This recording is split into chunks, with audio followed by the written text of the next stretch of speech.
and a little bit of paranoia. Welcome to the Iron Sysadmin Podcast.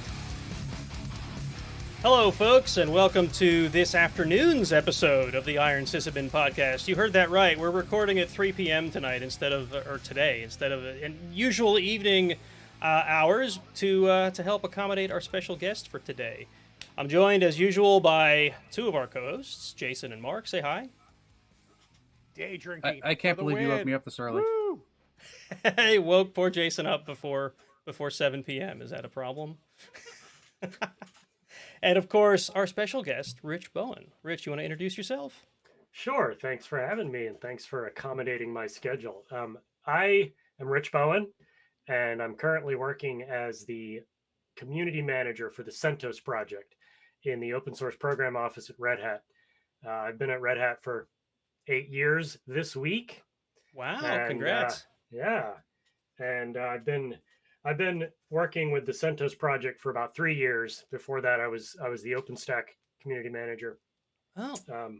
But I've been doing open source type things for around 20 years, mostly around the Apache Software Foundation. But yeah, what else do you want to know? Cool. So OpenStack before this, huh? I didn't even know that. That's good to know. We've had I've had my own interest in OpenStack for a while, and a previous coworker of mine, John Fulton, also works at Red Hat, and we've had him on the show once or twice to talk about OpenStack, though he hasn't been back in a while. Maybe we'll have to bring him back on again. But yeah, cool. Yeah, OpenStack was a good community to work with. They're good people there. Yeah, looks like a pretty interesting community. All right, so if you guys haven't guessed, we've got Rich on to talk about CentOS, right? However, I'm going to preface this with one statement. Rich has been asked 1,000 times about the announcement from, what was it, 2 months ago now? We're not going to. It's been almost 6 months now. Has it been that long? I guess it has. It was December 8th. I guess time flies when you're in a make it global 1001. pandemic. We're not making it 1001. Yeah, we're not going to make it 1001. So if you tuned in to try to tune into the flame of the announcement from I guess late last year. Now I'm losing track of time. That's not going to be this episode. We're going to try not to touch on that too much. There's probably 100 other places you can go see Rich's comments on that. Instead, we're going to focus on the future, right? But I do have one burning question that's a little loaded and is probably going to spark endless flame wars. Like many things that are born in a text world, like the internet, I've heard so many different ways of pronouncing the name of the CentOS project. And I'm curious, is it CentOS? Is it CentOS? Or is it CentOS? Or doesn't it matter? It most definitely is.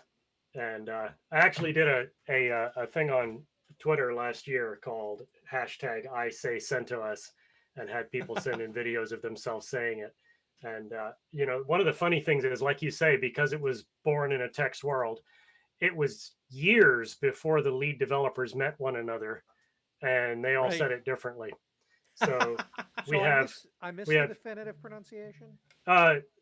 Right. So did we all. I don't think there is one. So there's CentOS and CentOS and CentOS, and Jim Perrin actually just says Cent. So it and I find myself saying it 3 or 4 different ways within one conversation. I don't even know how I say it. I've done that myself. Yeah, we can't even get people at Red Hat to be consistent with how they capitalize or space the word Red Hat. So I feel your pain there. Yeah. So I like to ask questions when I'm doing interviews for this community that Nate and I are both part of inside Red Hat. So I'm going to ask you a similar question that I asked the new folk who are trying to get in that. What's your story? Like, what's your open source story? How did you get involved in Linux or in open source? Was it something that you did as a kid? Was it like a career shift for you? Was it at school? Like, how'd you get here today? And what's your humble origin story? Well, were there any radioactive insects involved? Well, strange that you would mention that. I did major in nuclear physics in college, and we did have a plutonium sample down in the basement, which was a lot of fun to play with. But we were one of the only remaining private schools, or private's not the right word there, but but as opposed to a public university, state school that had a plutonium sample at that time. This is 92. But anyway, I got interested in programming when I was in middle school. Apple IIe, Commodore 64, and my parents had a Atari 800 XL that they got to write their PhD dissertation on, and that had BASIC. Atari BASIC was what came up when you turned it on, and so I was tinkering with that some. But then, much later, I guess I was in graduate school. The NCSA web server became a thing. So 1989, 1990, it may be a little bit later. The timeline's a little fuzzy to me. But the Apache web server project started right when I got my first job. And this web thing was new, and my employer said, "We need a website." And I said, "I'll do it." And so I started trying to put together the website, and it was in late 94, right when the Apache web server made its 0.9 release. And we were trying to transition from NCSA to Apache. And the documentation was awful. And I complained on the mailing list that the documentation was awful. And someone who's now a friend of mine, Jim Jagilski, said, "So fix it." And somehow I guess that's where that conversation was going. Yeah, and this was a new concept to me, that I could go in there and fix it. And so when you read the Apache web server documentation today, a large percentage of that I wrote or was involved in the team that made later updates to that. I also had a lot of I did a lot of CGI programming in Perl as part of that website, and got very involved in the Perl community and later the PHP community. And then, many years later, I worked at SourceForge.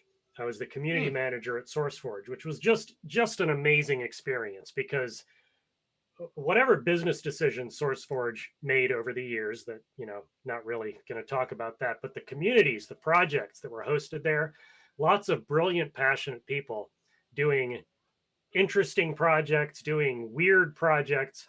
And there were a couple thousand of these projects. And being the community manager there meant that every day I got to work with a different open source project. And that was just so cool. Going back to 1999 or 2000, I guess, I started working on ApacheCon, which is Apache's big annual conference. And I still do that today.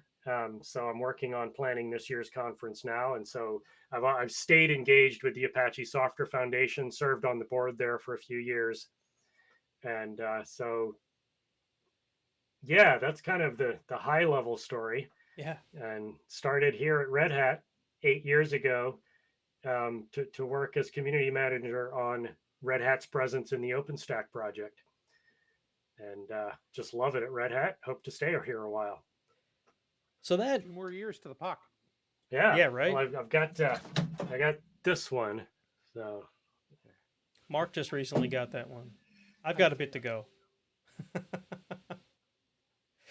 So I guess that actually brings me to the next thing I really wanted to ask. And I kind of have a vague understanding of this already, but just for the sake of our listeners, what exactly does it mean to be a community manager, whether it's for OpenStack or CentOS, or even when you were at SourceForge? Or CentOS. Or CentOS. If you find out, you should definitely let me know. No, seriously. Being a community manager is doing what the community needs you to do. And so that varies enormously from one project to another. In the before times, I spent a significant portion of my time planning and going to in-person events to, promote CentOS, to promote contributing to the community, to be there to answer questions. And so I spent a lot of my time traveling to those events. This year has, of course, been weird, but I also work with the board of directors on governance issues, on the the code of conduct enforcement, um, being a liaison between the project and Red Hat Legal when necessary, being the person that manages our social media presence is another big part of it, writing the monthly newsletter, generally being the face of our communications to the world. And so back in December, when we made our very unpopular announcement, I was the face of that announcement to our community and the recipient of the consequent uh, fallout from that. So yeah, the last 6 months have been kind of stressful, but overall, being a community manager is just great because you're dealing with people that are. I've often said that a a measure of success of a software project is that it is used in ways that you never intended. And this is something that you see in open source all the time, people taking and twisting your project into their weird and evil implementations. And CentOS is no exception to this.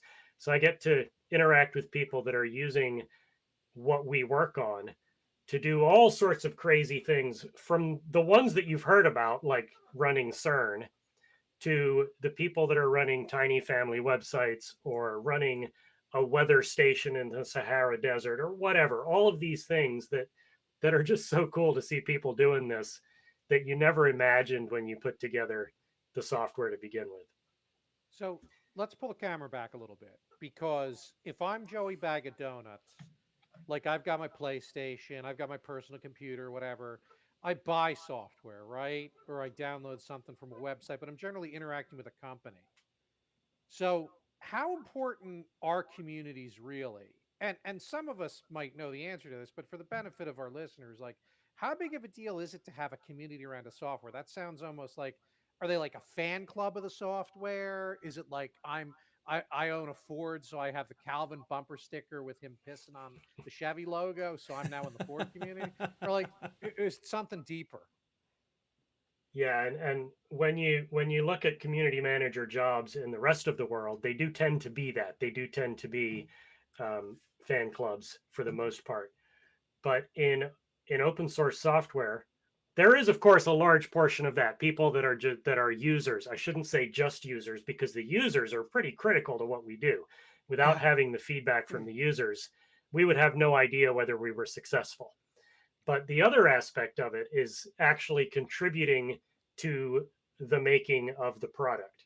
And the CentOS project, there you see, I just said it differently. Yep.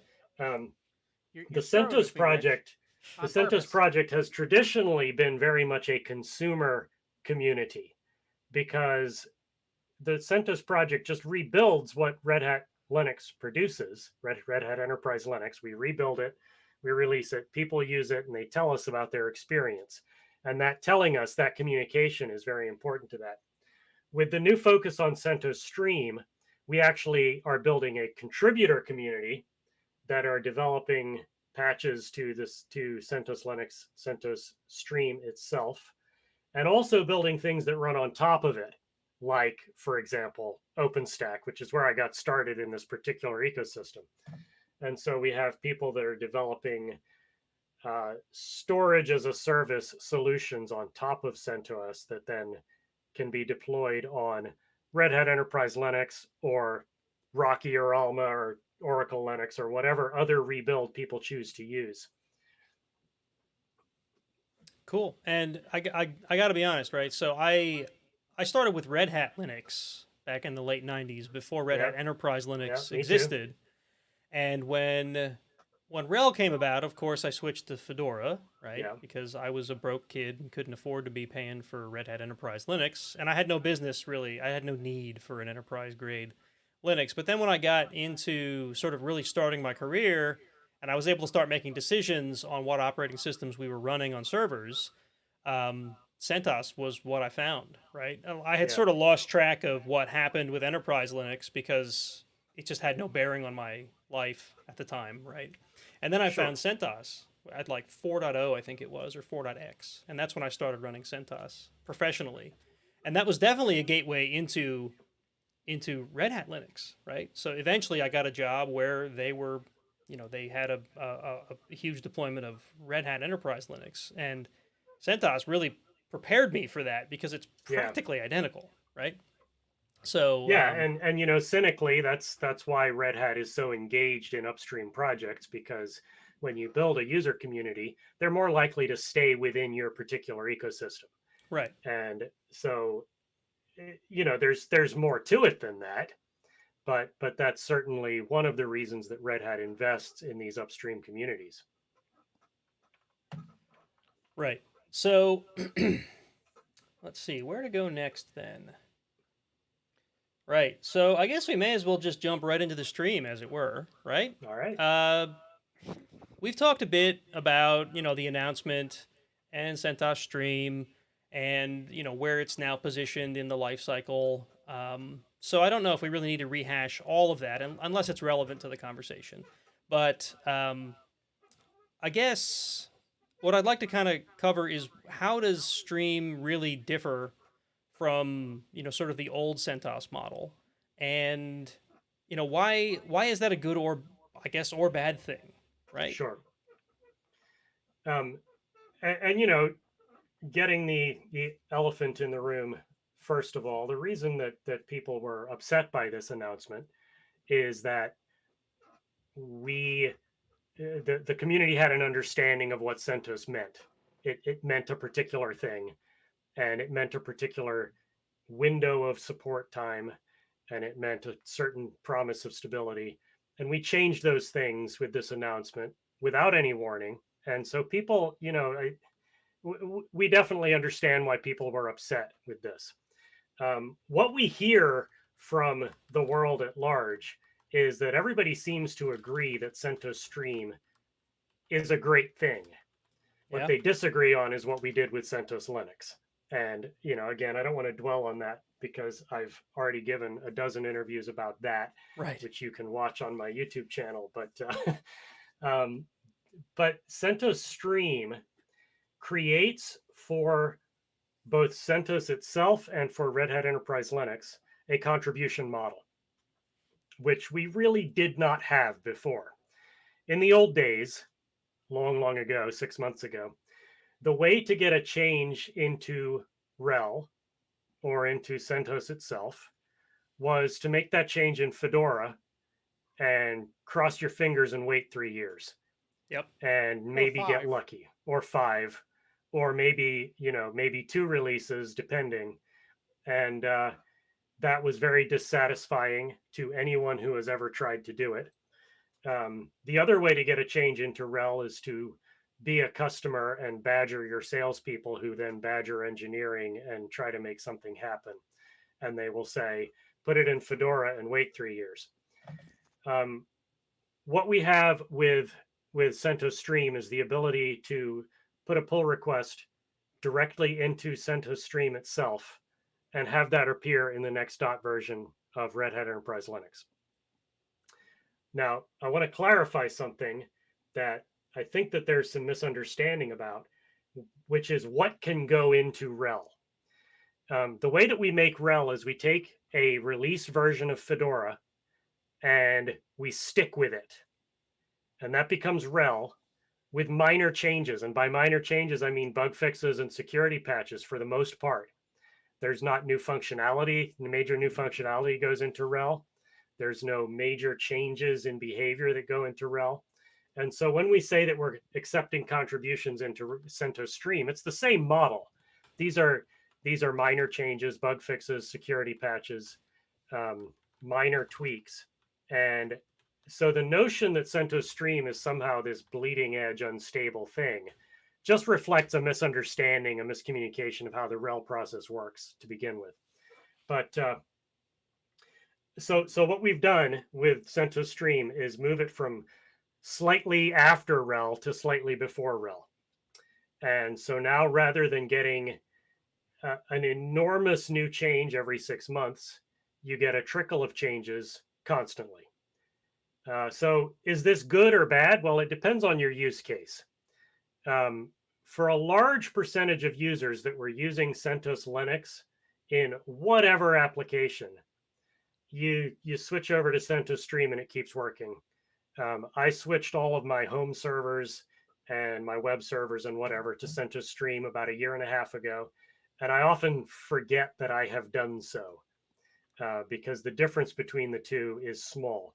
On the other hand, if you live and die by absolute stability, if you're running, say, weird third-party drivers, these are situations where CentOS Stream might not be the right solution for you, and you might want to look at Alma Linux instead, that has the old CentOS Linux model.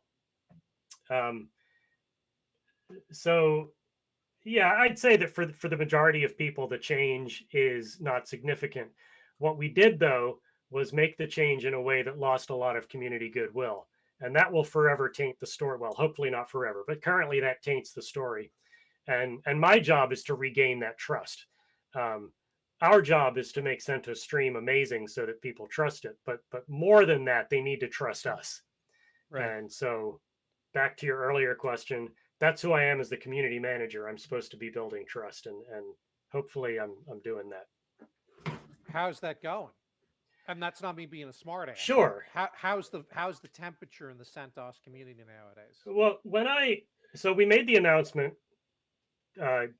December 8th, and I took off for Christmas break the end of the next week, and so I was off for 3 weeks straight. And when I came back, I read that 3 weeks worth of email back to back. And at the beginning, there was a lot of hatred. There was a lot of real anger, real rage, and a few death threats.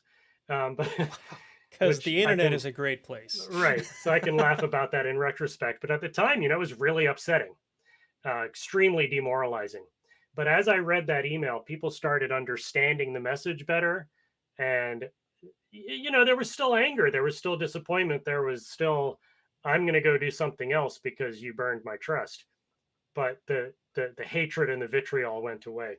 So now, almost 6 months later, we see the story in the press is much more accurate and not tainted with all of the vitriol.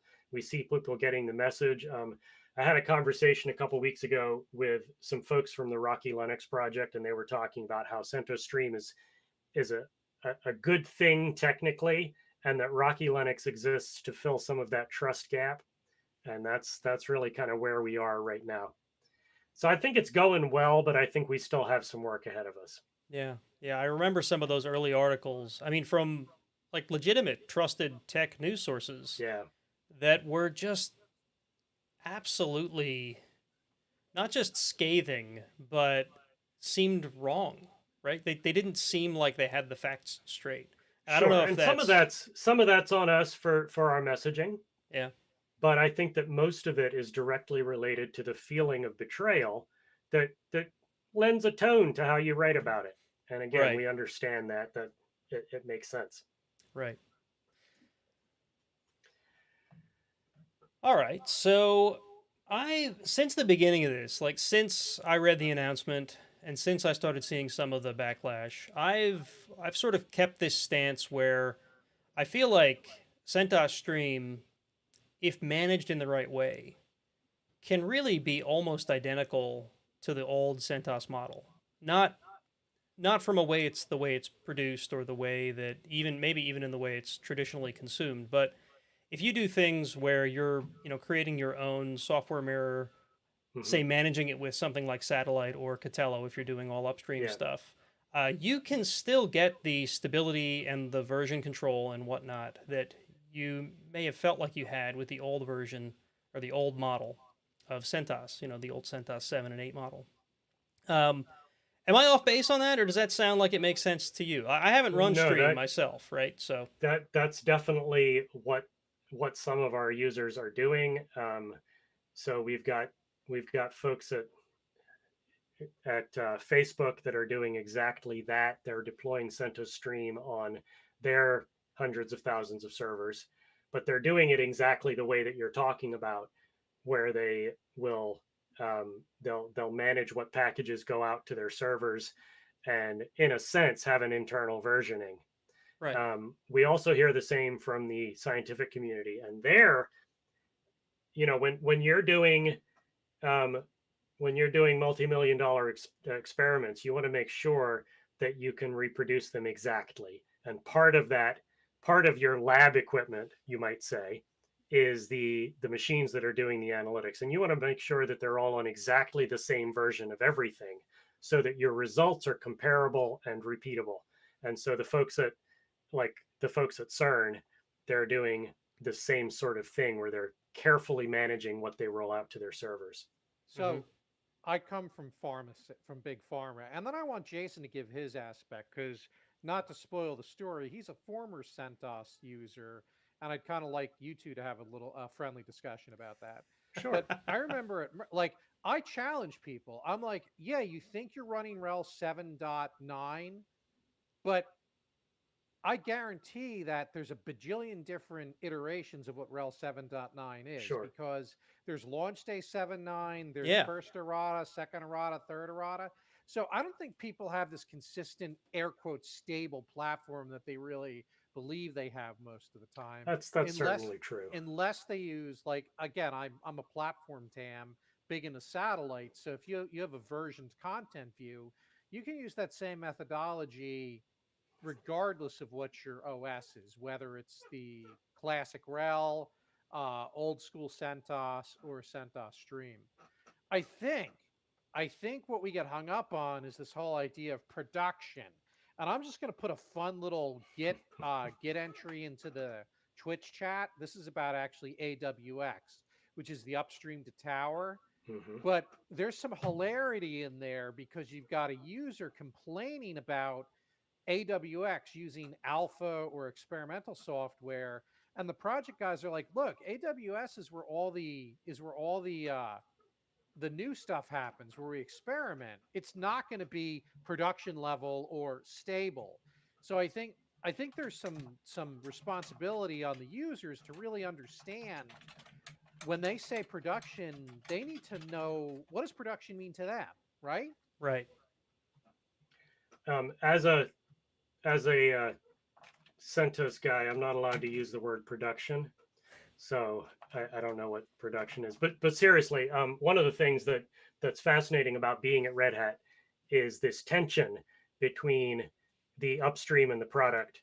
And if you ask me whether you should use CentOS in production, and you ask our salespeople, you'll get contradictory answers, and that's part of our DNA as a company. I absolutely think you should be using open source projects in production because it helps the project strengthen itself and get the features in that it needs. And I also really like getting a paycheck. So that tension very much defines our company. So we've sort of already touched on it, I suppose, and maybe you can sort of gather your own answer based on the conversation thus far. But I mean, in your opinion, and I probably know the answer already, is CentOS Stream really any less viable for the quote-unquote production workloads that people were using, or people maybe still are using, CentOS 7 or 8 for? I mean, and I don't want to be at all dismissive of people who have found it not to be so. Yeah. But the majority of anecdotal evidence that I have from people that are using it is that they can't really tell the difference in most use cases. Yeah, I mean that's basically what I've heard from folks that have touched Stream. I meant to do it sometime before we did this show, and I didn't get a chance to stand up a CentOS Stream system just to get my own hands-on experience. But I get the feeling that it would be just it would feel just like CentOS, right? It does, and I mean, if you've been around Linux for a while, Linux is Linux. But obviously there are situations where it's not, and those are the ones that the project wants to hear about, because our position is that if you try to run something on CentOS Stream that works on RHEL and doesn't work for you on CentOS Stream, that's a bug. Right. And, you want to and hear we need about to that. fix it. We want to hear about it. Yeah. It is our stated purpose that if something goes into CentOS Stream, we expect to release it in RHEL. And that's our entire development model for RHEL 9. That said, RHEL 9 hasn't released yet, and you can use CentOS Stream 9 today. And so the comparison as to whether they're the same thing doesn't mean anything right now. Right. But once that RHEL 9.0 comes out, Stream 9 and RHEL 9 are intended to be the same thing. And it gets back to our business model. We don't sell software. Red Hat doesn't sell software.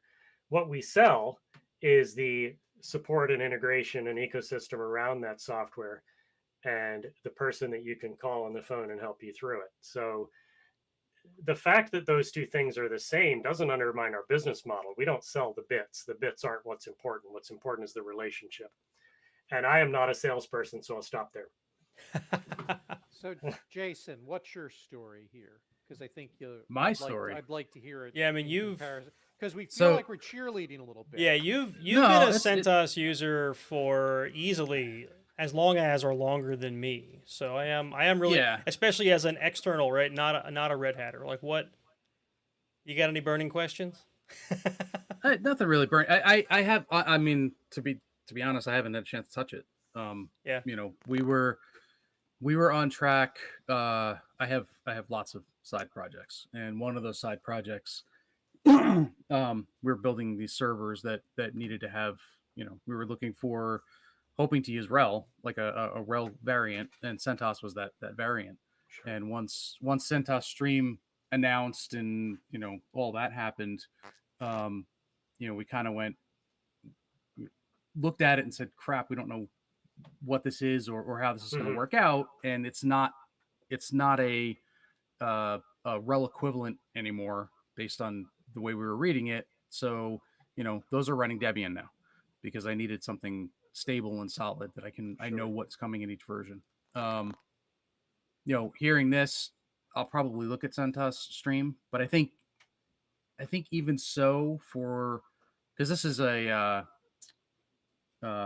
appliance that goes out to lots of different places. So we need to have the same version everywhere.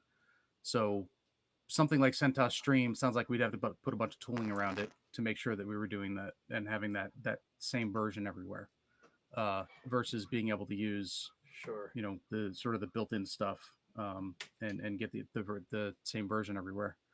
So I think it's just a different use case.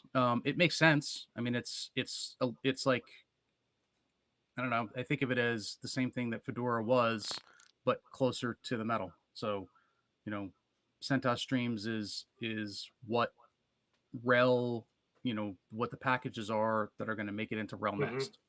And yeah, it may be a little unstable to start, but that's okay. We'll get there. And So I don't think I'll get fired for saying this. You might also look at Alma Linux, and we have a good relationship with that project, and they consider us an upstream, and we consider them a downstream, and so we're really interested in building that relationship with them, because at the end of the day, it's about giving our users something to build their realities around, and we want something that works, and we want people to use the things that we produce. So yeah, I'll look at Alma. I had never heard of them before. And I'll probably turn back to CentOS. I have a server that I've been running here for a number of years that was running Atomic Linux, which was also ripped out from under me. So that's also dead in the water. So I got to figure out what to do with that. On one hand, I can go to Core, if I want to lose more hair, or I can switch over to something like CentOS Streams, and that may be where I do it. So we'll see. I think you've already lost the battle on hairline, though, so I don't think you need to worry about that. I said more, but thanks. All right, so one relevant question I see, not that the other questions aren't great, but one that's kind of standing out here in our chat came from one of our relatively recent listeners. He's kind of new in the sort of the IT world. It goes by Arinomi. He says, as a rather new and rather inexperienced Linux admin, who just recently became a fan of CentOS RHEL, I often just think that CentOS is RHEL without the ability to email someone and expect a fix soonish. Is there a huge difference between RHEL and CentOS in stability, feature-wise, before or after stream? I know my take on this is, effectively, no. They're based on the same binaries. They're CentOS before this change was literally a rebuild of RHEL, right? That's right. Yeah. Streams And changes that there's slightly, but yeah, and there's this notion of binary compatibility that people talk about and mean different things depending on who you're talking to. Um, we also used to talk about CentOS being bug for bug compatible with RHEL. That was another phrase that people used, um, and that but those situations are still the reality. If anything, with CentOS Stream, we're going to be closer to RHEL than we were before because you don't have the so in the old days when RHEL was released, you'd had to wait weeks to months, potentially 3, 4, 5 months to get the next release of CentOS because it was volunteer driven. With CentOS Stream being a core part of the RHEL engineering process now, these two projects, the RHEL and CentOS, are effectively the same thing. And like I said before, Red Hat doesn't sell software. We sell the experience around the software. We sell the relationship. And so, whereas your salesperson might say that there are significant differences, that's going to be less the case going forward, even than it was in the past. So, Rich, let me ask you about the build process because everybody can make fun of Gentoo, right? Like everybody can make fun of fairies. Like the Gentoo guys are big into their compiler flags and stuff like that. When we were supporting the classic CentOS prior to December, did the team that was actually doing the rebuild from source have access to all of our procedures and all of the flags and all that other stuff that we internally used to ensure that they were building the exact same binaries? I'm not Or sure if I'm they had allowed to to reverse answer it? that question. I Well, might have to if you shoot you. can. No, but seriously, when the CentOS team first came on board at Red Hat back in 2014, there was a firm wall between the two groups, and they weren't allowed. I don't even know what allowed means because I wasn't part of the team at the time, but they weren't allowed to talk to each other. And the reality is that if you're in the same building with people, you're going to have these conversations, and so that wall became more permeable over time. So initially, the answer was no, they didn't have access to that, but they're working on the same teams, sometimes on the same hardware, and by late last year, yeah, they pretty much had access to these things because they were on the same engineering teams. Okay. Just a little curious because there's this assumption that the CentOS rebuilds and Alma and Rocky are exact, it's the exact same machine code that's coming out of our binaries. And being the nerd that I am and having No, that's had not the some of the case. adventures I have, I kind of doubt that. And Yeah, right. I'm not trying to spread FUD here. Not trying to do that. Sure. And this is I alluded to this earlier. This notion of binary compatibility doesn't mean that if you run diff on the two things, you'll get nothing out. They're not the same file. They just are an implementation of the same source code, and they do the same things, but they're going to be different in some ways. It's just an artifact of how compilers work, and I don't pretend to understand how compilers work. That's not my area, but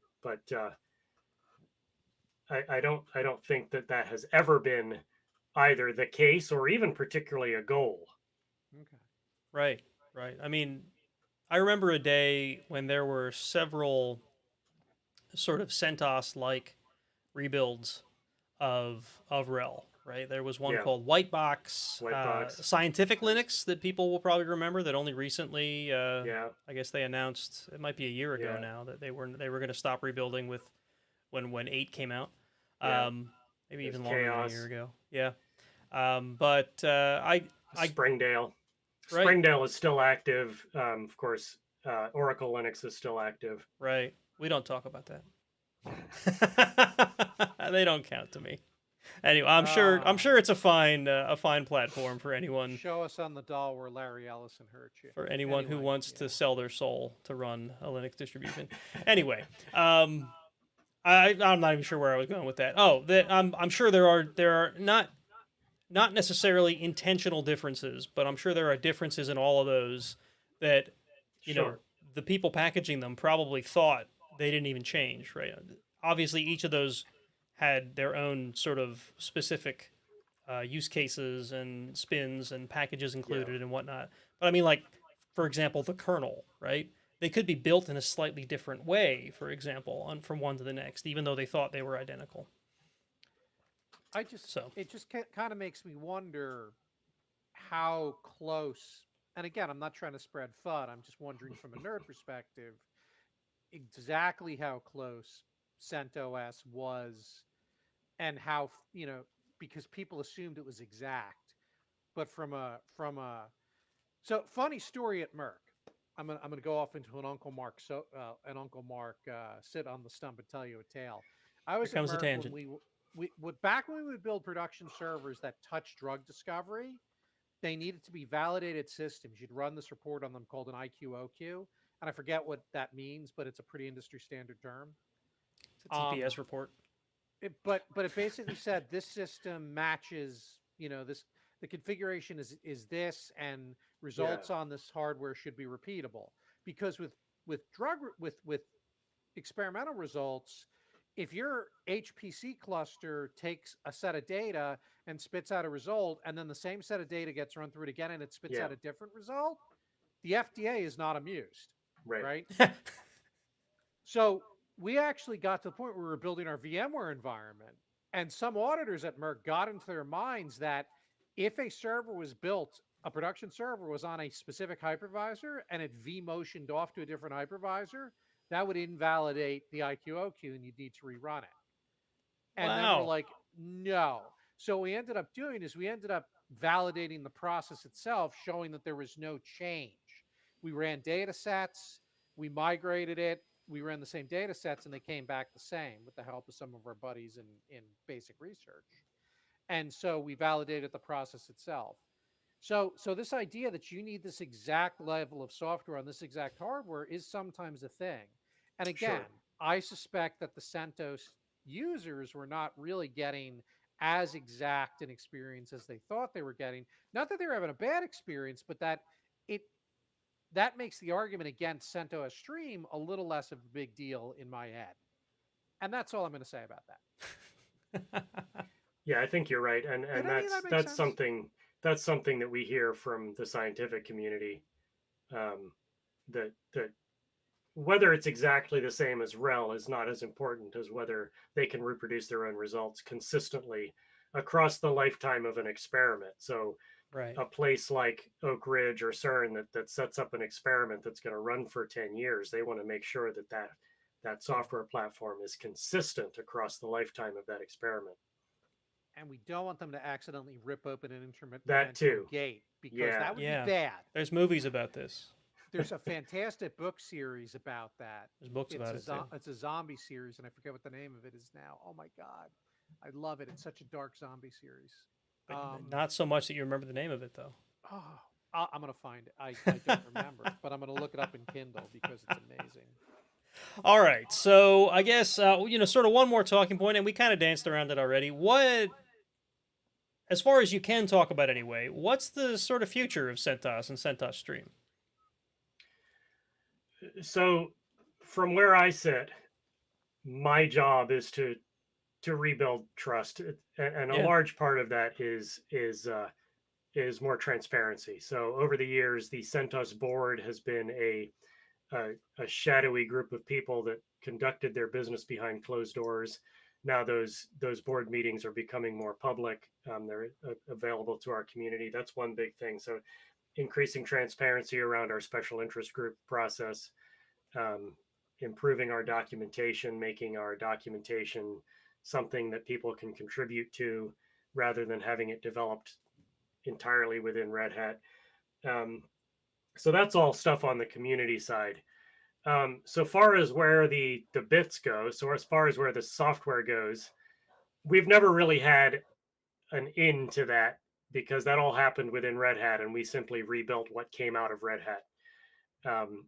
And what CentOS Stream enables is a way for people to contribute to that process. We talked about that earlier. So to me, those are the two things that I'm focusing on in the coming years: is increased transparency in our governance and community processes, and increased transparency in the software development side of things.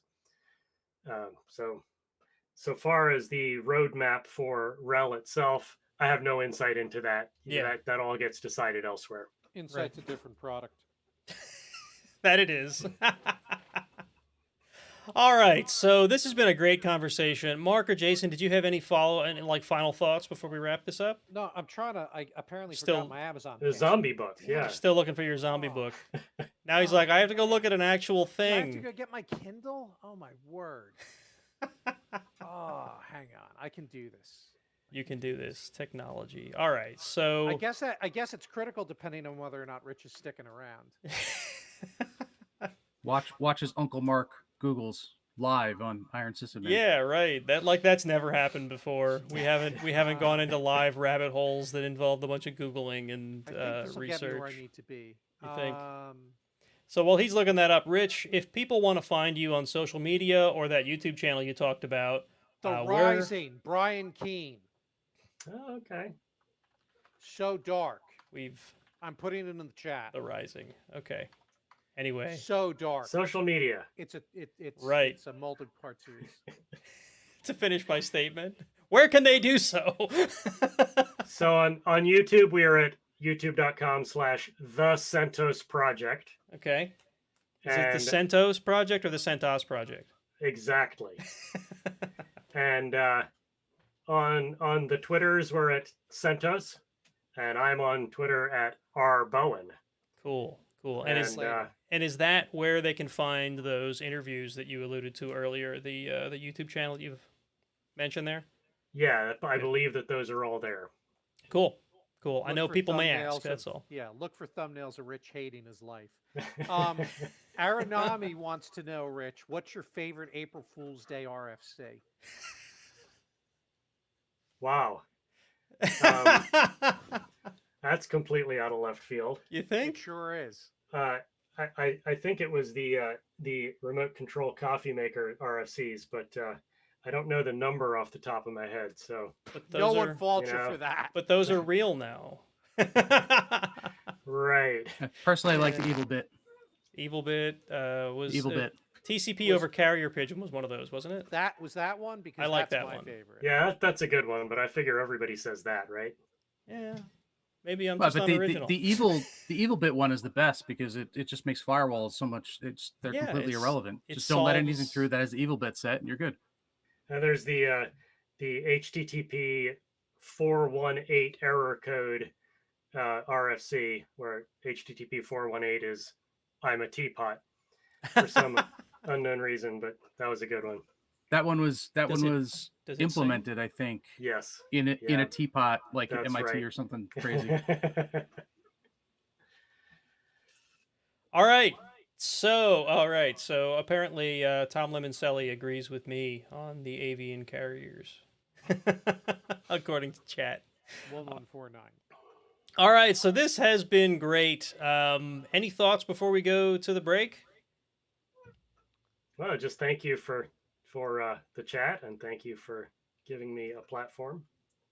Oh, Good absolutely. talking with you all. This has been great. It's been so weird to do a show while the sun is still up, and I don't even have any lights in my room on. I still have plenty of light. It's weird. It's so weird. All right, we're gonna go to a break, folks, and when we come back, I don't know if we've decided which co-hosts are going to be here when we come back, but we'll leave it to chance, and you can see when we get back.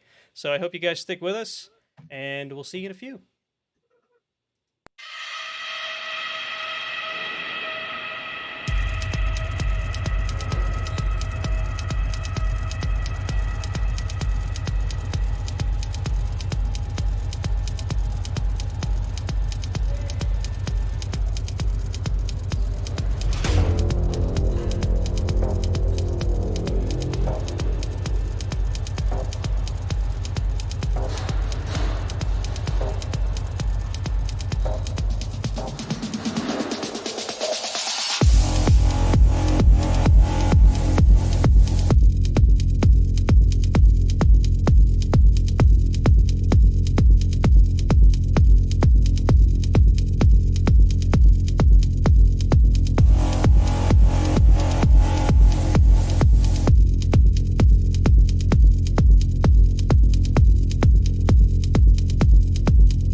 Are you a fan of the Iron Sysadmin podcast? If you are, don't forget you can support the show via Patreon at patreon.com/ironsysadmin. Or you can buy merchandise at teespring.com/stores/ironsysadmin. And thank you.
Are you a fan of the Iron Sysadmin podcast? If you are, don't forget you can support the show via Patreon at patreon.com/ironsysadmin. Or you can buy merchandise at teespring.com/stores/ironsysadmin. And thank you.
We have returned, and Marc is dancing. I'm out of alcohol. I moved to liquor, You're out of which alcohol. one Red Hatter once described as carbonated water where someone yelled the name of a fruit at it in a room. So someone yelled, key lime at this for a while until it slightly picked up the taste. But I like Oh. plain seltzer. So that's exactly how they make LaCroix, huh? Or LaCroix. Slightly flavored seltzer is just fine by me. Slightly flavored seltzer. When I want water, I just drink water. But I like seltzer. I'm even a heathen like that drinks water, it from the too. tap. But I sometimes like the fizzies. Okay. I guess I'll give Don't you that. judge me. I'm not judging. All right. Not good. judging. So that was Not judging. that was a fun show. I think, or not. The show's not over yet. That was a fun interview. How's that? I mean, they're always fun. Yeah. We No, make it absolutely, fun. absolutely. But yeah, Rich was a neat guy, and I'm glad we were able to have a great discussion. I think whenever you're dealing with somebody who's attached to a hot piece of news, you always wanna make sure you try and do something a little bit different.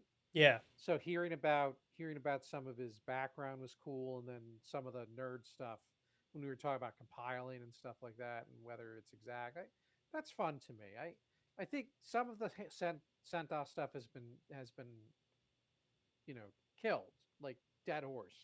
Yeah, right. There's really no reason to rehash some of the stuff that's been. If I want to rehash it, my wife and I will talk about it because rehashing's her favorite fucking sport sometimes. So. Oh, there was our arbitrary curse once per episode. Yep, there you go. I don't know if that's enough to mark us as explicit or not. That I suppose it not is. kid friendly. I suppose it is. I mean, maybe I'll just bleep it out later. Don't bleep me. Okay, I'll try not to. All right, so we're at the point of the show where we do some housekeeping. So the first thing I'd like to do is thank our patrons. Yay! I'm going to be completely honest. I didn't have time to get the full updated list, but I don't think it's changed since our last show. So I just copied it from our last show. So here it is. Patreon update. We got 21 patrons at about 104 a month. Maybe. Maybe? Are you not if sure? you're a new patron, oh, right. we're so sorry. If you're, no, I didn't get any notices of new patrons. That is a thing that I keep up on because okay. every time we get a new patron, I send them a personalized thank you because I don't care if it's $1 or $20 a month. Well, that's good of you. I appreciate you. Did I ever get my thank you from you? I don't think I did. You probably got one in person. Yeah. Aren't you lucky? I guess that counts. Not everybody gets them in person. No, you true. probably did. Especially not in these COVID times. Although the COVID times might be coming to a close, so that's cool. Yes, that's what we're looking forward to.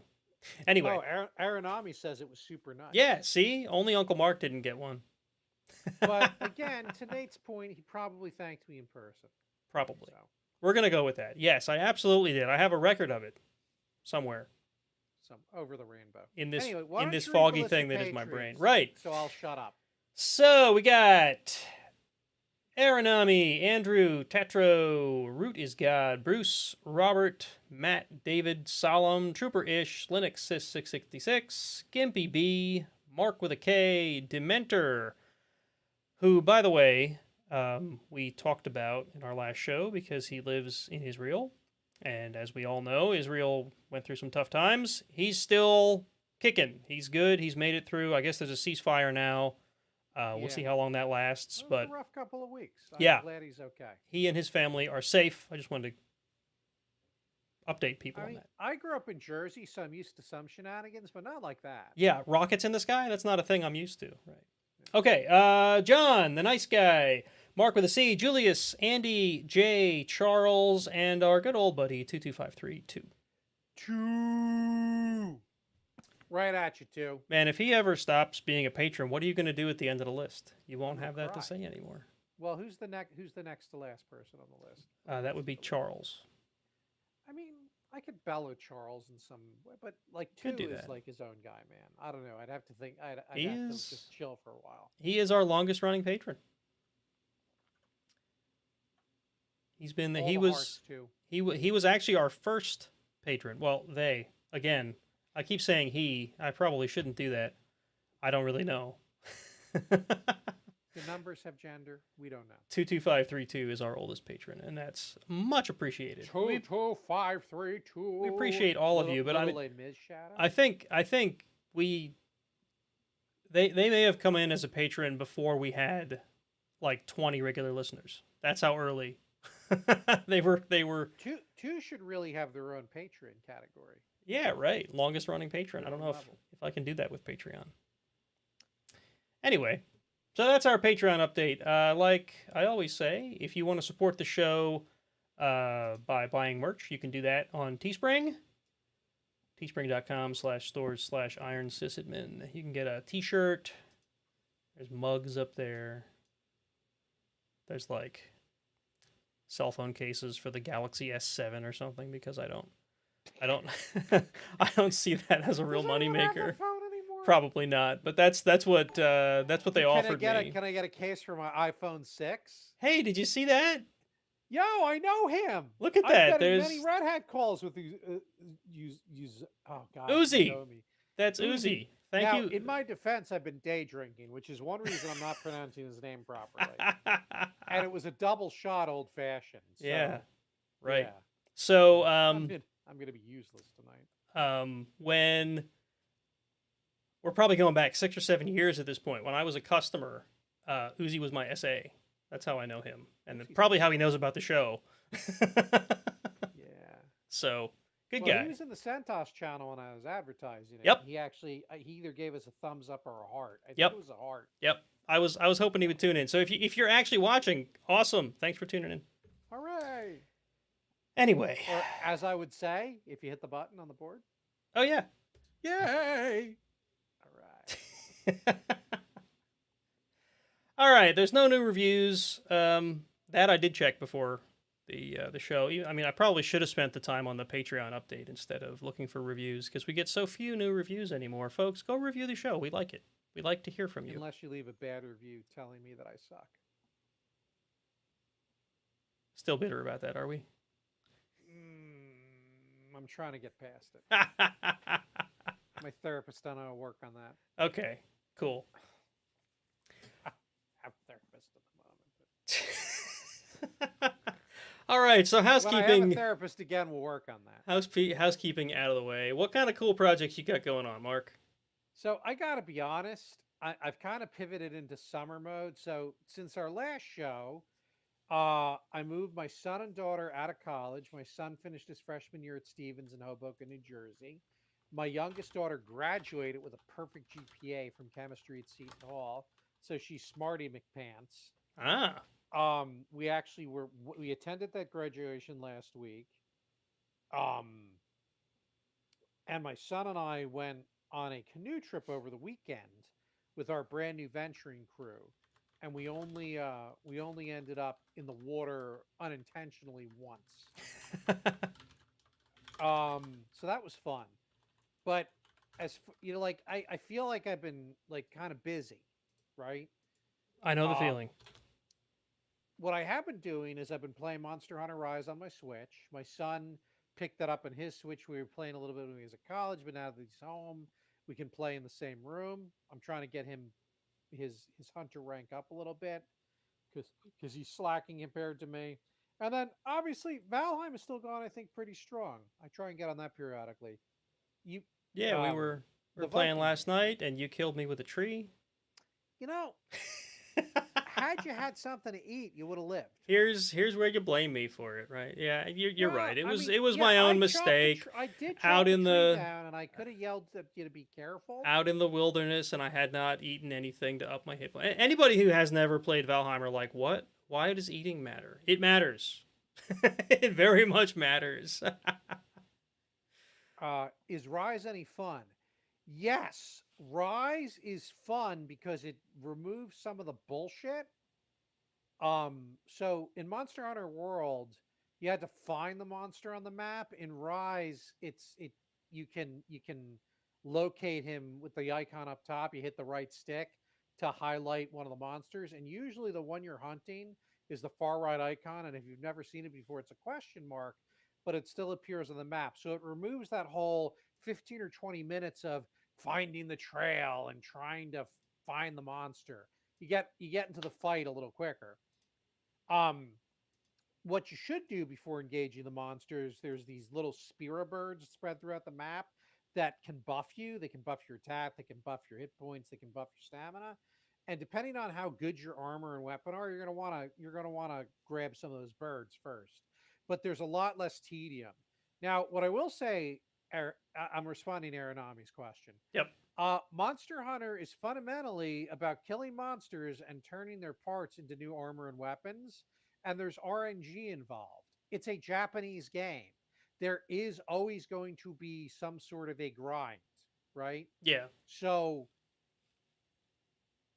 there's not, but some of the tedium that was in Monster Hunter Monster Hunter Generations Ultimate as well as World, they've taken some of that away, and I really like it. It's a fun game. You can legitimately hop on for a half hour, do a hunt, and then put it down because it's funny how when I was younger and had more time to devote to things like games, you really wanted those immersive games that sucked you in and you'd spend 6 hours at a pop playing. And now I agree with you, right? It's a lot more convenient to have a game where I can just sit down and play for 15 minutes and Well, walk away and still feel like I've actually done something instead of wow, just 15 minutes. A 15-minute window is probably not enough time to do anything other than browse armor and weapons and figure out what you want to build next. yeah. But the other thing you can do is if you have a multi-hour period, you can do a series of hunts one after another.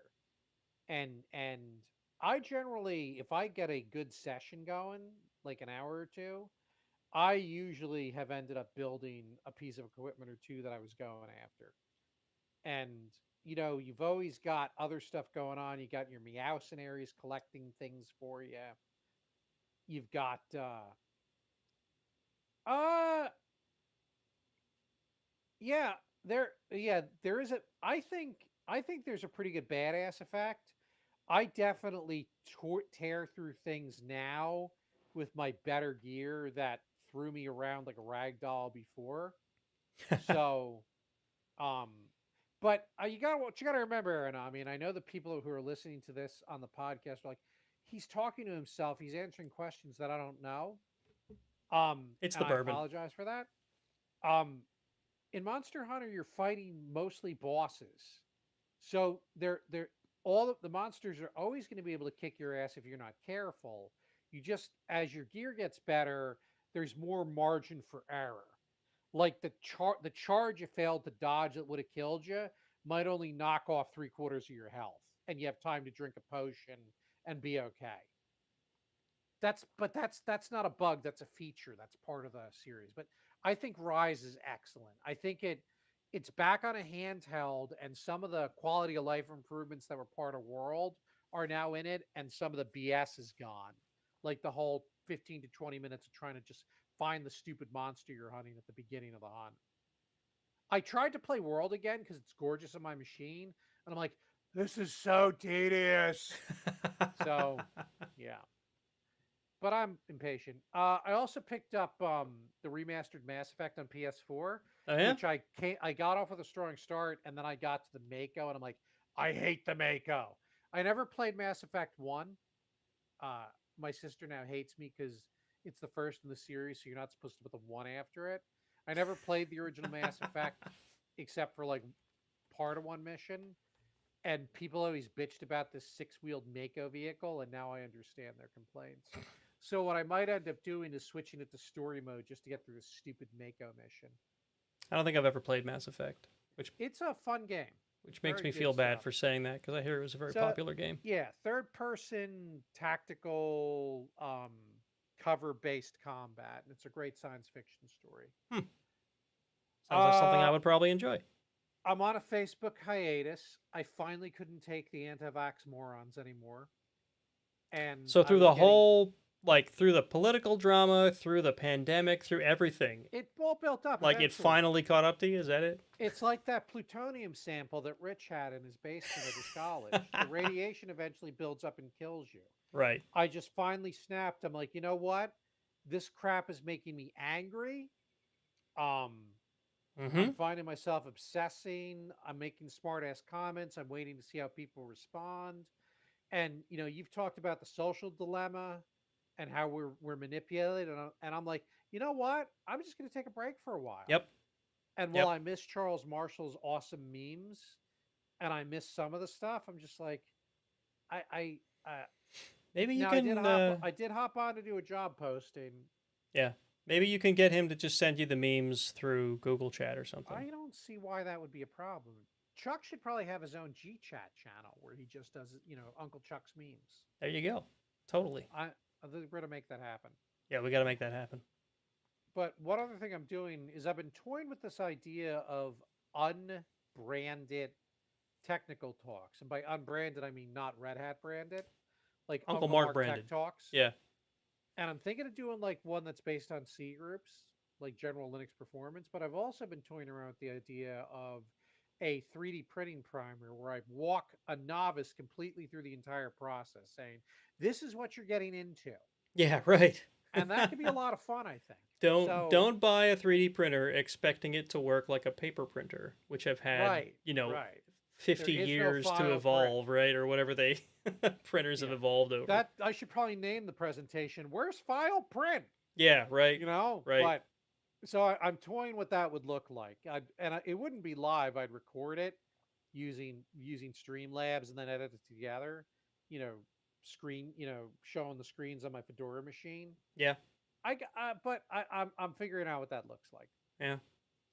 All That, right. that relates very closely to what I was going to chat about, and I And guess what's that? so. So first What of is that, all, Nathaniel? what do you I what see do you what do you use for a slicer? What program do you use? I use Cura on Okay. Fedora. I was using Cura, and it's great, right? Don't get me wrong. I'm not going to knock Cura, but our There's a our but. our friend and coworker Josh, he's got a Prusa, if that's how you pronounce it, I don't know um, how you pronounce it. printer, and he said they have their own slicer, and I thought, whatever, right? The slicer that came with the printer, that can't be any good, right? And I thought, I was having some trouble with supports on something I was trying to get printed, and I saw, just like I think he showed me something he was printing, and the supports looked completely different, right? Like nothing I'd ever seen come out of Cura. Nothing I've ever seen. So I thought, I'm going to give this thing a try, and I got to say that the Prusa slicer is actually really good. Like it's really, I would say that it is like a good alternative to Cura. Like if you're having trouble with something in Cura, maybe Prusa slicer will solve the problem. I've used it for a couple prints now, and That's cool.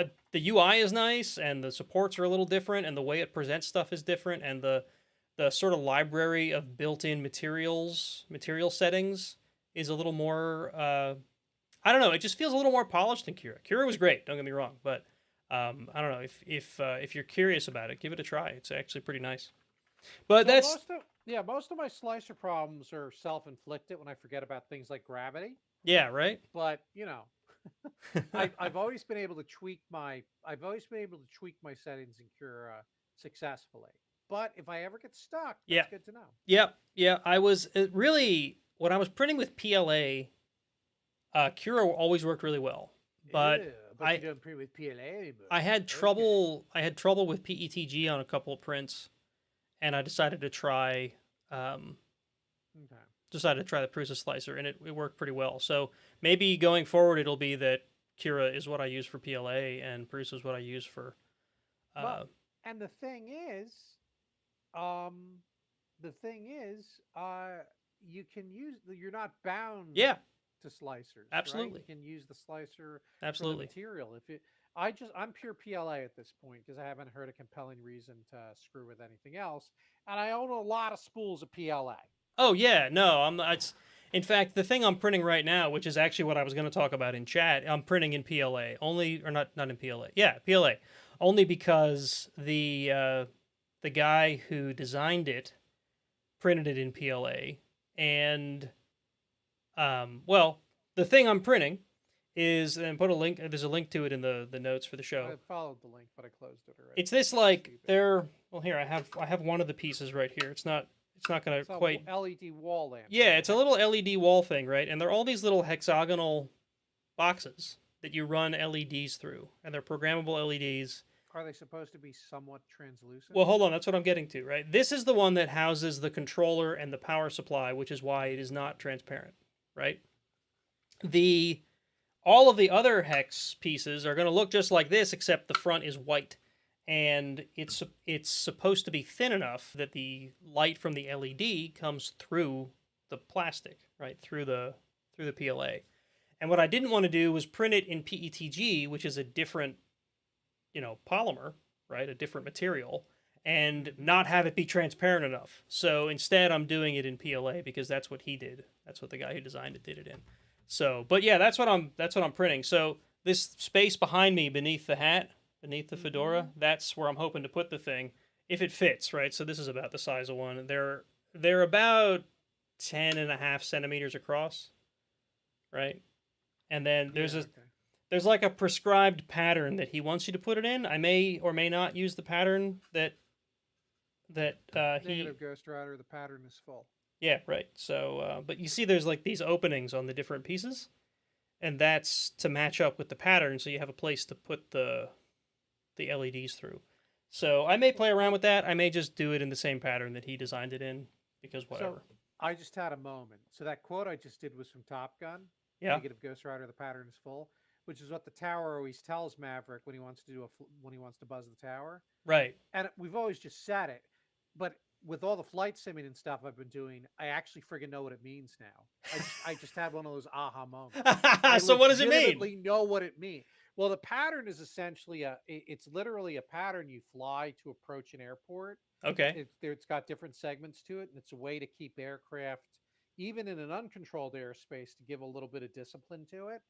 And it basically means there's not enough room for you to safely enter the pattern to do this flyby. Like we've already got aircraft moving into place, and if you enter the pattern, you'll cause an unsafe condition. I get it. Think of it as like exit ramps and stuff for the highway. The pattern basically is the route you take off or land from an airport. Oh Neat. wow. Yeah. It maybe sounds day drinking does make my head clearer. Flight Simulator in VR is spectacular. Yeah, I'd imagine Arinomi again. I'd imagine that it would be, we right? went flying for real. Let me pull the album.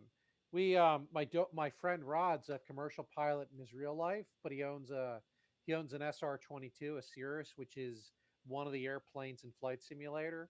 So I have flown it in the simulator, but he took us up in it in real life last week. That's cool. And it was as cool as you think it would be. Let me grab He didn't let you pilot it though, did he? I got to control it a little bit. Nice. Yeah, just a little bit. There we go. We're just gonna create this link. We're gonna create the link. We're gonna copy the link, and I'm gonna throw it in the Twitch chat. There we go. Cool. From our flight, we flew from Queen. We flew basically right around from Allentown to Manhattan because it's a fast airplane, Wow, that's cool. and then back again. Is this Yeah. like a little like prop driven thing or a little jet? It's a 4-seater. But it's a pretty high end. Like it's a Mercedes. It's like a Mercedes private airplane. That's pretty cool. That's pretty cool. It cruises at about 160 knots. You got cool friends, which is apparently. which is a lot of miles per hour. You got friends that fly airplanes. You got friends that run podcasts. You're a connected guy. Let's see, 160 knots in miles per hour. What is that? Fast.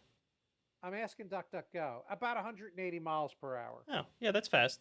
New Jersey's not very big at 184 miles per hour. I guess not. It out there. Yeah, I guess not.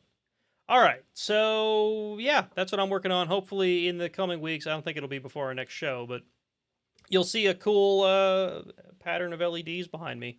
Hopefully controlled by Home Assistant, not just a switch like, anything Neanderthal might use to control it. Like some stupid Neanderthal. These are out of order. This is weird. Yeah? Well, that's not cool. A little. Well, they're not totally out of order, but It's they're terrible. a little out of order. Fix it. Make it all in order. I can't make it all in order. No, it's just weird that there's some of the pictures are like up top from when we're in the air.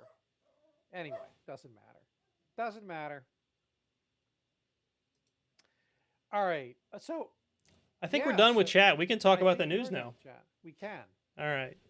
So we're going to hit that purple button. Oh, wait, I have a new button. Ooh, what's the button do? Push the button, Frank. Do you recognize that soundbite? I think.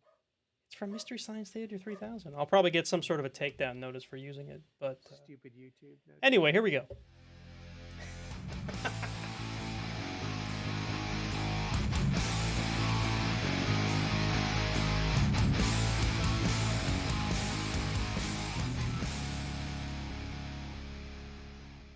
All right, so it's time for the news. Rich was kind enough to remind us that there's apparently some craziness going on around Freenode at the moment, but neither Marc nor I know enough about it to talk intelligently. So maybe once I could rant unintelligibly and pretend I know what I'm talking about. Yeah, we can be like Fox News then. But my thought is that maybe by the next time we record, the whole thing will have settled, and maybe we'll be able to report on it intelligently. Right? But will it be news anymore? It might not be news then. This is Internet Relay Chat, IRC. Yep. So I don't even know. Like I guess our listeners probably make more use of it than the average Joe. Yeah. But but IRC is sometimes looked at as an old technology. But Oh, it essentially, absolutely this is. dude And bought the yeah. domain name, which he said, well, now that gives me ownership of the entire network. And because IRC is distributed and community owned, Right. a lot of people basically effed off and made a new IRC top level network that were Right. not under that wasn't under his domain anymore because they're not trapped in a proprietary chat solution. Indeed. Like, which is cool. That's actually a benefit. Freenode But stuck ads there's on a the lot main of page. because Red Hatters do a lot of oh well there you go. We got Charles another. Fulton. Yep. Freenode stuck ads on the main page, then kicked everyone who complained. Yep. And right, because IRC again is durable Took over their channels. Yep. and not centralized. Communities moved to a different new network Yeah. because you can do that. Yep. Like if Google does something stupid, you're still stuck on GChat. If Yeah. Microsoft does something stupid, you're still stuck on whatever the hell it is nowadays. Is it Skype? Is it who the I hell don't knows? know.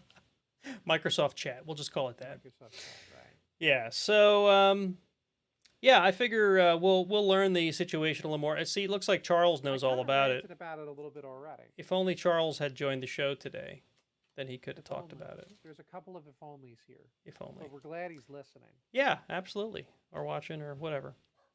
So anyway, my first news article for tonight is, unsurprisingly, about a thing that I read about related to Google. And this is just, like another one of those things that where Is this Google about is... new emoticons or something? Nope, where Google is doing a thing that... well, I mean, it really fits into the discussion, or the thing you were just saying about how if Google does something with GChat, you're stuck with it, right? Well, in this case, it's if you have a Google Nest Hub, which I have, right? Okay. They're pushing a new operating system out to it. It's called Fuchsia. I don't know why it's called Fuchsia, but it's called Fuchsia. Anyway, apparently they've been working on this since like 2016. There was an announcement back in 2016 that they're working on their own operating system. This is not a Linux-based operating system. It's not Android-based, which I believe is what it's currently running, the Nest Hub, that is. Now, if you don't know what the Nest Hub is, it's basically a smart display from Google. It was originally called the Google Home Hub, but when they bought Nest and they rebranded stuff, they rebranded it to the Nest Hub. But supposedly, it's going to do everything that your existing Nest Hub does. And so they said to most users it'll simply be like a firmware update, and you won't even notice the difference. So what's the point? Like, why are they changing it? I don't know. I don't know what the reasoning is behind why they need to change it, if it's going to work exactly the same. Does it position these devices in some way that makes more sense for the future? Is it something that we're all going to hate in a year? I don't know. But I saw it, and I thought it was interesting, and it's a very Google thing to do. Basically changing the underlying operation of your device without even telling you about it. So that's coming. There's very amusing conspiracy nonsense in the comments already. Of course there is. What is it going to start spying on us now? Is that the conspiracy? I don't know. But Fuchsia does seem to be open source, so that mitigates some of the concerns that Yes. I'm reading that ignorant people don't understand. Yep. It did say that it was open source. Sorry for whatever. not highlighting that. All right. Yeah, so I don't know if this is like the future of their mobile devices as well. Who knows? Are they going to move away from Android, or is this like their new embedded thing? I don't know. I guess we'll find out. So yeah, if you have one, you may notice, you may not. I don't know. Oh, that was from The Verge, by the way. I sometimes forget to say that. The next one I think you added, wasn't it, from Hackaday? I did, but this is something that I think JScar dropped in one of the channels we share. Okay. This is from Hackaday. Yep.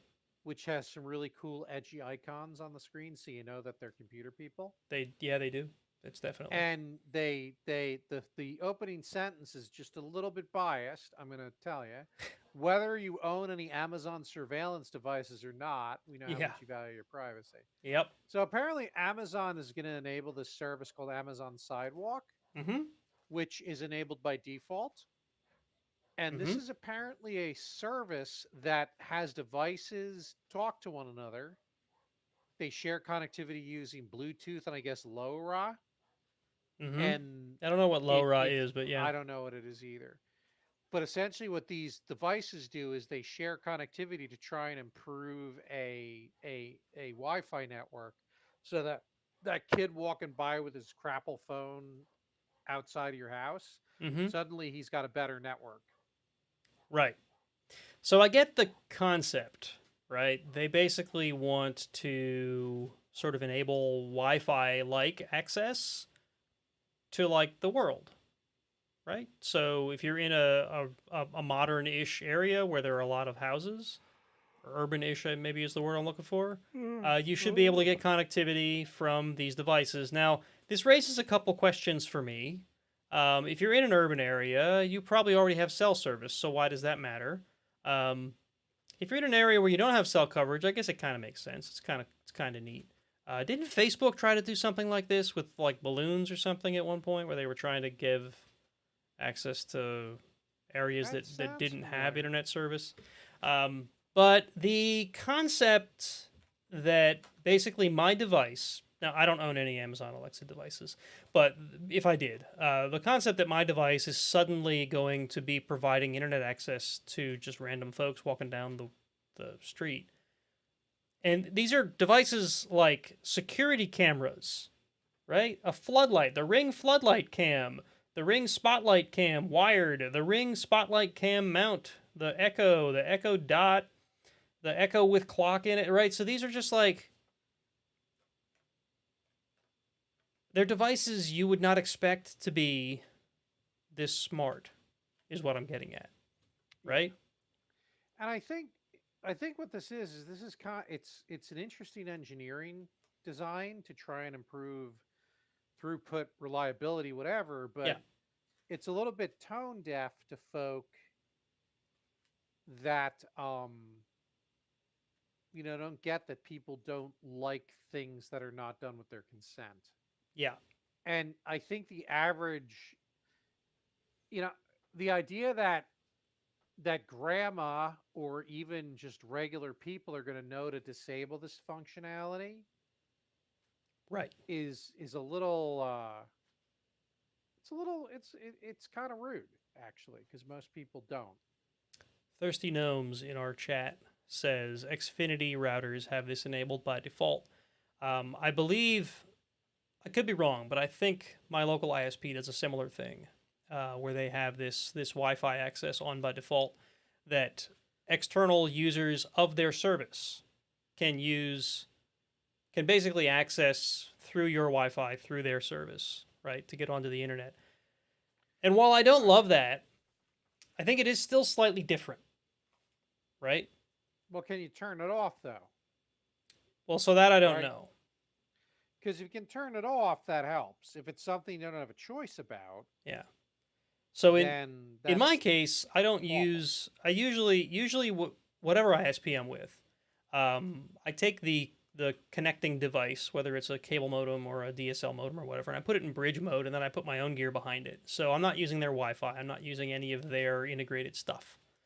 So in that sort of case, I'd imagine that would turn it off. I don't know for sure.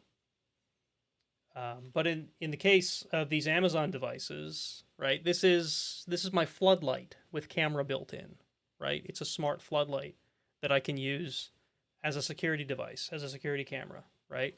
Why in the world is that all of a sudden broadcasting an SSID so that Amazon can get people onto the internet through my ISP? Yeah. That, I don't like that.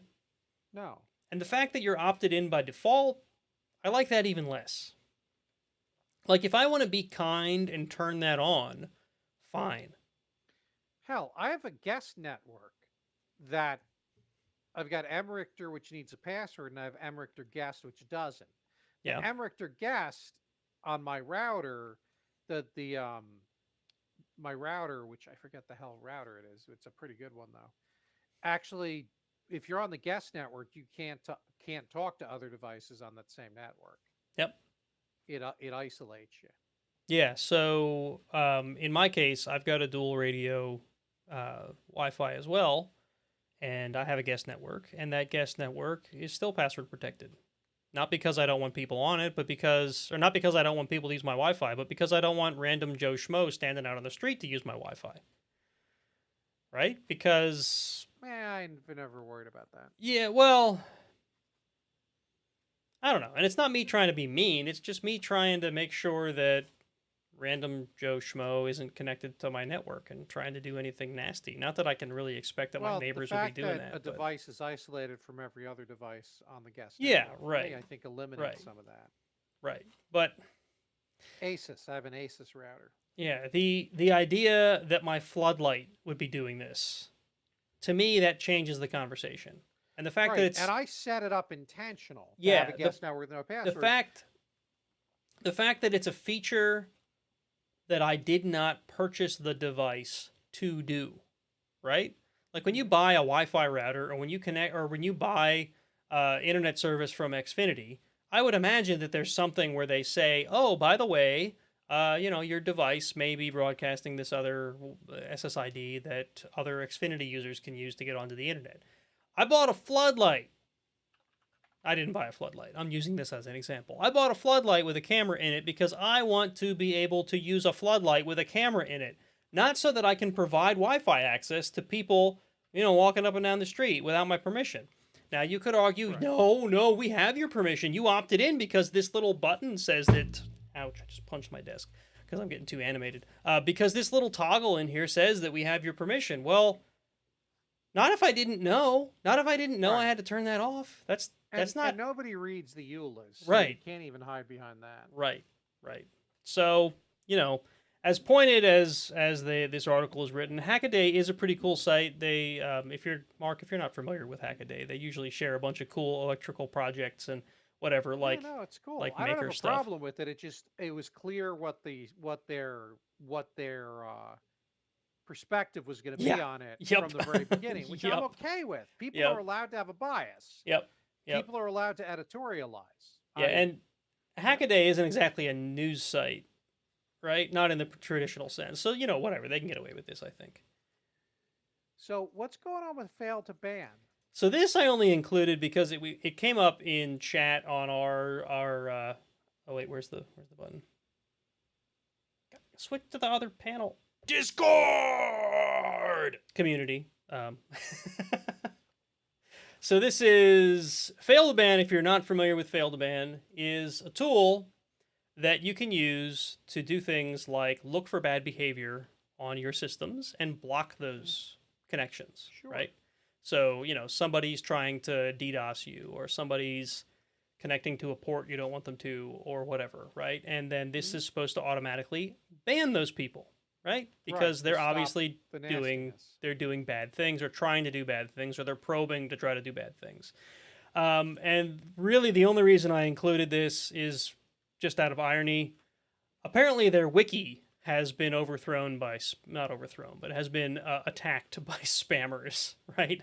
Well, that's unfortunate. So people are apparently creating accounts on their wiki and posting spammy comments, and because of that, Fail to Ban's wiki no longer allows registration. And if you want to register for an account on their wiki in order to, peruse or edit their documentation or whatever it is that's on the Fail to Ban wiki, you now have to contact them in a separate channel and say, hey, can I have an account? And the only reason I think this is ironic is because they're a tool that's meant to block bad behavior. No, I get the irony. They're having trouble with it. Nothing against Fail to Ban. It's a great tool. And I really feel for them because spam is one of the biggest things that a website or email administrator have to fight. And really, it doesn't stop there. Any kind of community, any kind of presence on the internet, the spammers... put a server on the internet. The blocks of IP addresses coming from, and I'm sorry if it sounds like mean, the blocks of IP attacks coming from both Russia and China are insane. Oh, absolutely. Yeah, I did a test once for an article I was writing. I stood up. I stood up an AWS instance and left the firewall off just to see how long it would take for people to start attacking SSH, and it was less than an hour. I'm surprised it went an hour. I didn't look at where they were coming from because, to be honest, I don't care. But yeah, I had to look, Now, because I needed to know. granted- I was curious. granted, that's in AWS's IP space, and I guarantee people are probing that IP space 24/7. I had the same thing happen to me when I stood up a VM and just put it in my DMZ here in friggin' Nazareth, Pennsylvania. Oh yeah, yeah, it'll happen I pretty had the quickly to exact any same IP. behavior. Yeah. Not in AWS. So, anyway, that's all the news we had for tonight. Today? I Today? guess it's almost tonight. It's almost tonight. It's almost 5. Yeah. In fact, it is 5. Yeah. It's 5:03. Does that constitute evening or is that late afternoon still? I'm not sure. I Where's think the it's divide? I think once you hit 5, you're into the evening. I think so. The end of the workday is considered evening. Is that It's it? now we're in the dinner time window for me. Right. But I So it's tend not to evening, like it's dinner eating- time. I like eating earlier, like 5:30 to me is the perfect dinner time. Okay. Well, you're not going to be late for dinner tonight because I think we've actually I'm we not finished. so old that 4 o'clock is dinner time.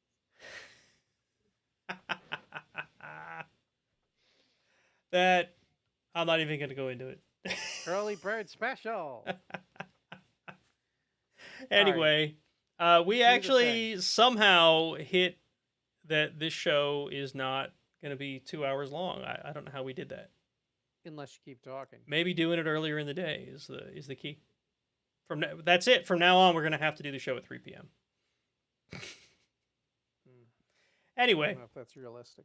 folks, if you tuned in for this live, thank you for watching. If you're listening to us afterward or watching afterward, thank you for checking out the Iron Sysadmin podcast. If you want to watch us live, generally we record at 7 p.m. Eastern on the second and fourth Thursday of every month, unless life gets in the way, which it unfortunately does from time to time.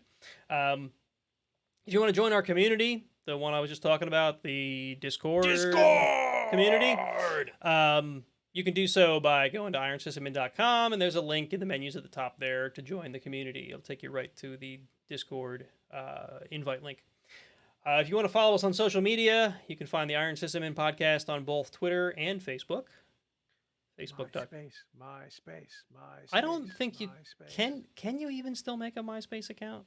Let's find out. I remember way back when they switched to like a music platform or something. MySpace.com? What do we get at MySpace.com? I think it still exists, but it's a different world now. It's not like the user spaces of old. Anyway, if you want to watch us live, sorry, you almost think it would be late at night, but it's not. It's only 5 p.m. If you want to watch us live, you can do so on YouTube, youtube.com/IronSysadminPodcast, or twitch.tv/IronSysadminPodcast. And I think that's all the stuff I wanted to get through. Oh, if you want to support the show via Patreon, patreon.com/IronSysadmin, or like I said, you can go buy yourself a t-shirt or something on Teespring. The link is in the notes for this show. So what's the story, Mark? What's MySpace looking like? MySpace looks like there are people on it, but it does look like it's kind of pivoted towards music. Yeah, we're talking like 10 years ago. Because I was a MySpace user then, and they're like, "Oh, we're changing the platform or whatever." And at that point, all of my friends had moved to Facebook, so I just deleted my account. Oh, it's 11 p.m. in Norway, No, So- I'm sleepy because I day drank. so I'm sleepy on Arinomi's behalf. That's possible. No, All right. good show though. Yeah. So that is it. Thank you, folks, for watching. And as soon as I find the right scene to move us to in OBS, we're going to take it out. So we'll see you again in 2 weeks, folks. Have a good one. Keep rocking. Keep rocking. There we go.